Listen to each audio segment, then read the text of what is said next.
Then date and initial the dressing to help ensure timely dressing changes.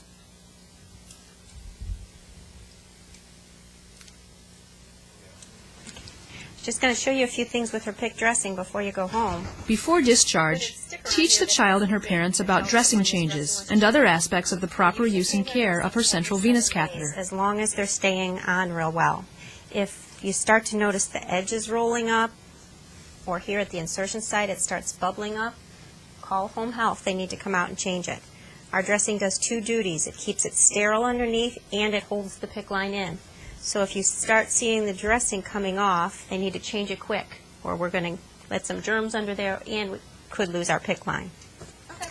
So the edges need to stay down tight and tight at the center. And then home health will be out to change your dressing every 7 days, but if you need it sooner than that, just give them a call.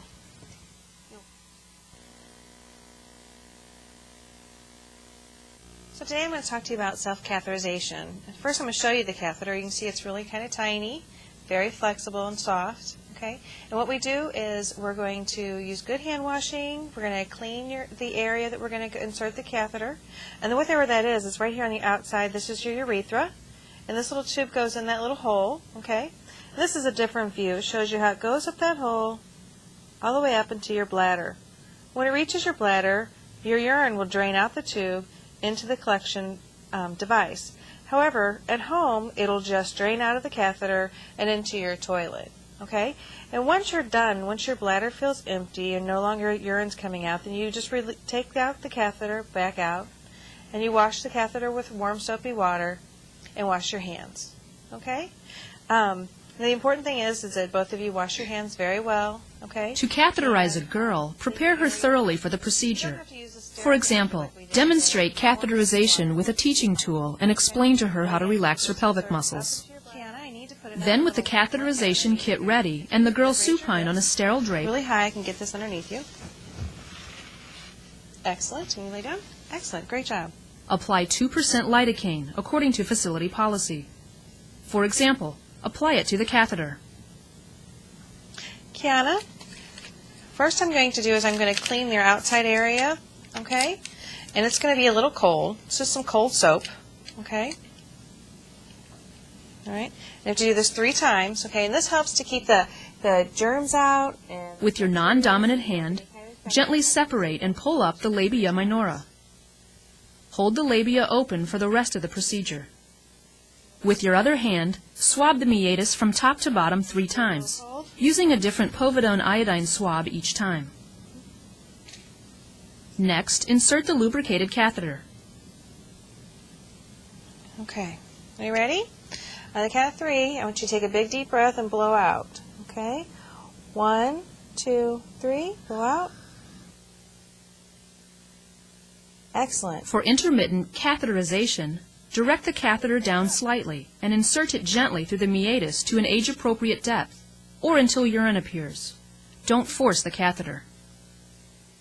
For an indwelling or Foley catheter, consider the distance from the catheter tip to the end of the balloon.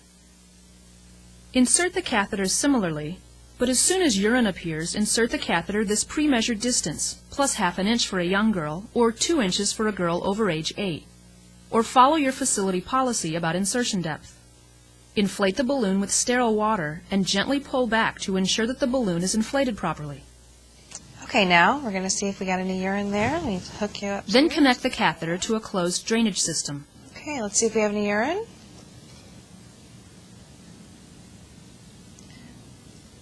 Yes, we do. Excellent. Okay, let's see if we have any urine.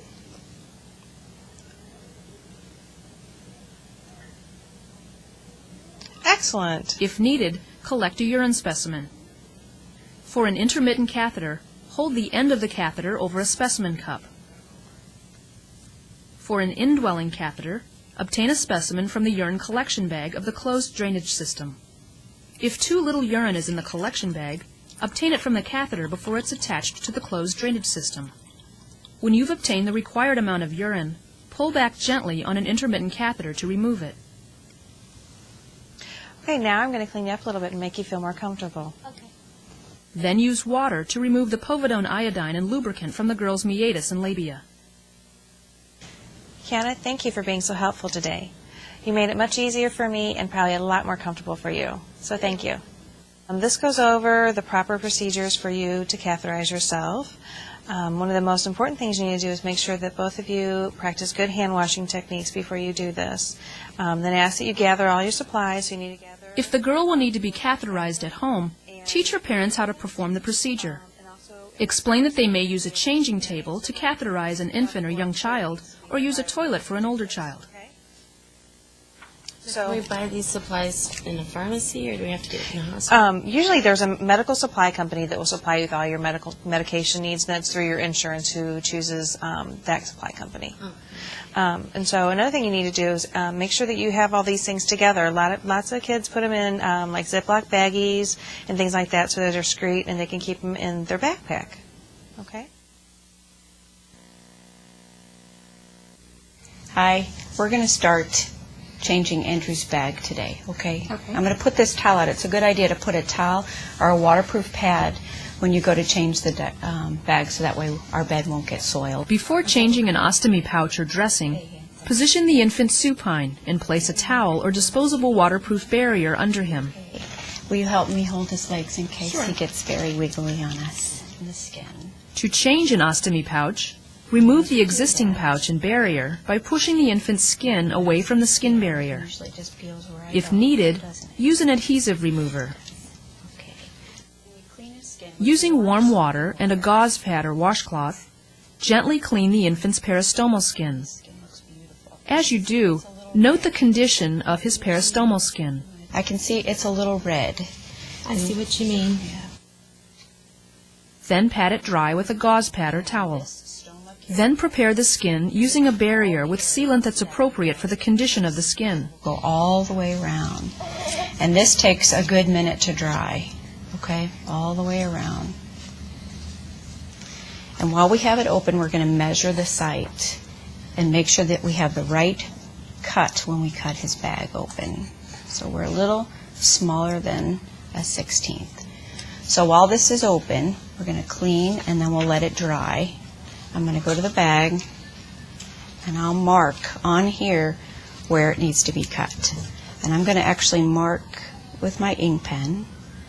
And then I'm going to cut a little bit inside the lines because I want it a little smaller than that 16th.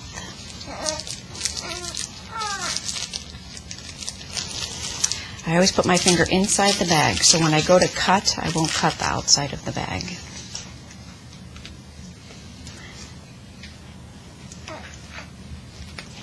With the paper backing still on, I am going to measure and make sure my bag size is correct.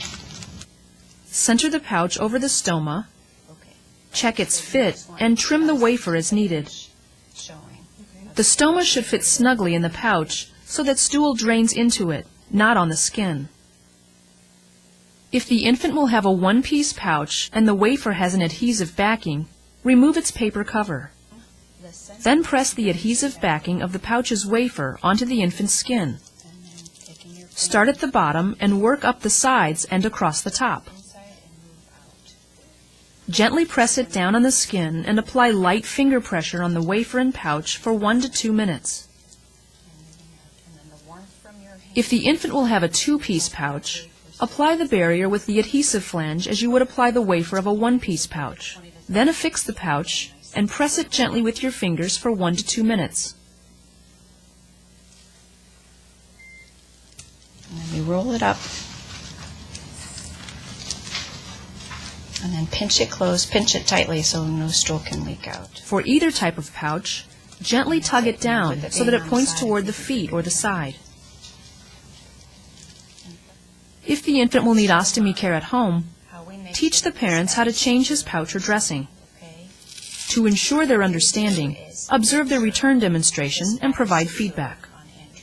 So after you do your finger sweep, making sure that it's secure in the center, you have to lift up the edges and make sure the edges are also secure. Good. And then we make sure that this tie is secure as well because odor, if you don't have this secured well, odor will come from this. This is usually the problem that we have, is after you rinse and clean, you take a tissue and clean on the inside, and then you take this clamp roll it up all the way and make sure that these two edges are nice and tight. That will keep the stool inside and keep the odor down as well.